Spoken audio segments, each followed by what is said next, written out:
ಈಗ ಚಂದಾಪುರದಲ್ಲಿ ನಿನ್ನೆ ರಾತ್ರಿ 3-4 ಕಡೆ ಕಳ್ತನ ಆಗಿದೆಯಂತೆ. ಮೆಡಿಕಲ್ ಯಾವುದೋ ಒಂದು ಮನೆ, ಇನ್ನೊಂದು ಮನೆ, ಹೋಟ್ಲು ಅದೆಲ್ಲ ಆಗಿದೆ. ಇನ್ನೊಂದು ಈ ಸ್ಯಾನಿಟ್ರಿ ಕೆಲಸಗಳು ರೋಡಲ್ಲಿ ಮಾಡ್ತಾವ್ರೆ, ಸೌಂಡ್ಗಳು ಬರ್ತಾವಲ್ಲ, ಈ ಸೌಂಡ್ಗಳು ಬರೋದನ್ನಿಂಕ ಸ್ವಲ್ಪ ಈ ಕಳ್ಳರು ಕೊಳ್ಳೆ ಚಾನ್ಸು ಈ ಇವರು ಲೇಟ್ ಮಾಡ್ತಾವ್ರೆ. ಒಂದು ದಿವಸ ಮಾಡೋದು, ಒಂದು ವಾರ ಮಾಡಲ್ಲ. ಅವ್ರ ಮೇಲೆ ಹೆಸರು ಮಾಡಿಕೊಂಡು ಇಲ್ಲಿ ಸೌಂಡ್ಗಳನ್ನ ನಮ್ಮ ತಾಯಿನೂ ಕೇಳಿಸ್ಕೊಂಡವಳು, ಸೌಂಡ್ ಬಂದಿರೋದು ಬರೋಕ್ಕಾಗಿಲ್ಲ, ಯಾರಿಗೂ ಹೇಳೋಕ್ಕೂ ಆಗಿಲ್ಲ. ಈ ರಸ್ತೆ ಏನೋ ಕಾಮಗಾರಿಗಳು ನಡೀತೈತೆ ಅಂದ್ಬಿಟ್ಟು ಲೇಟ್ ಇವರು ಯುಜುಡಿ ಕಾಮಗಾರಿಗಳನ್ನಿಂಕನೇ ಇವೆಲ್ಲ ಪ್ರಾಬ್ಲಮ್ಗಳು ನಡೀತಾ ಇರೋದಿಲ್ಲ. ಅದೇ ಡೋರೇನೋ ಓಪನ್ ಮಾಡಿ ಒಳಗೇನೋ 5 ಲಕ್ಷ ಏನೋ ಮಡಗಿದ್ರಂತೆ, ಏನೋ ಸ್ವಲ್ಪ ಒಡವೆ ಇತ್ತು ಮಡಗವ್ರೆ ಅಂತಲೂ ಗೊತ್ತಾಯಿತು. ಮಾಡಿ ಅದು ರೋಲಿಂಗ್ ಸೆಟ್ ಹೊಡೆದು ಎತ್ಕೊಂಡೋಗಿರೋದು. ಒಬ್ಬರೇ ಅಂತ ಹೇಳಿದ್ರು, ಇವರು CC ಕ್ಯಾಮ್ರಾಗೆ ಚೆಕ್ ಮಾಡಿಬಿಟ್ಟು ಒಬ್ಬರೇ ಬಂದಿರೋದು ಅಂತ ಹೇಳಿದ್ರು. 5 ಲಕ್ಷ ಸ್ವಲ್ಪ ಒಡವೆ ಅಂತ.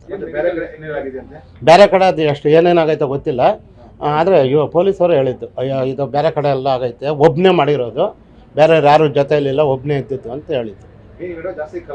ಹೌದೌದು, ಎಲ್ಲ ಸೋಂಬೇರಿಗಳಾದ್ರು ಕೆಲಸಗಳು ಮಾಡೋಕ್ಕಾಗ್ತಾ ಇಲ್ಲ, ಬಿಸಿಲುಗಳಾಗ ಹೊರಗಡೆ ಹೋಗೋದು ಎಲ್ಲ ಈ ಥರ ಆರಾಮಿನಾಗೆ ಸಂಪಾದನೆ ಮಾಡಬೇಕು. ರಾಜಕಾರಣಿಗಳಕ್ಕೆ ಲೂಟಿ ಮಾಡೋದು, ಕಳ್ಳರಕ್ಕೆ ದರಾಡಿಗಳು ಮಾಡೋದು, ಅಷ್ಟೇ ದಾರಿಗಳು. ಎಲ್ಲ ಅಡ್ಜಸ್ಟ್ಮೆಂಟ್ಗಳು ಎಲ್ಲರೂ ಪೊಲೀಸರು ಗೊತ್ತಾದ್ರೂ ಏನು ಮಾಡೋಕ್ಕತ್ತೈತೆ? ಎಷ್ಟು ಕೇಸ್ಗಳು ಹಿಡ್ದವ್ರು ಹೇಳಿ? ನಮ್ಮ ಈ ಸರ್ಕಲಲ್ಲಿ ಎಷ್ಟು ಈ ದರಾಡೆ ಆಗೈತೆ? ಯಾವುದೋ ಪಬ್ಲಿಕ್ ಮಾಡೋರ ಕೇಸ್ ಹಿಡ್ದು ಯಾವುದೂ ಮಾಡ್ತಾಯಿಲ್ಲ. ಪೊಲೀಸ್ ಮಾಡ್ತಾರೆ ಬಿಡ್ತಾರೆ, ಬೀಟ್ ಓಡಾಡ್ತಾ ಇದ್ರೆ ಇಂಥವರೆಲ್ಲ ಏನು ಬರ್ತಾರೆ?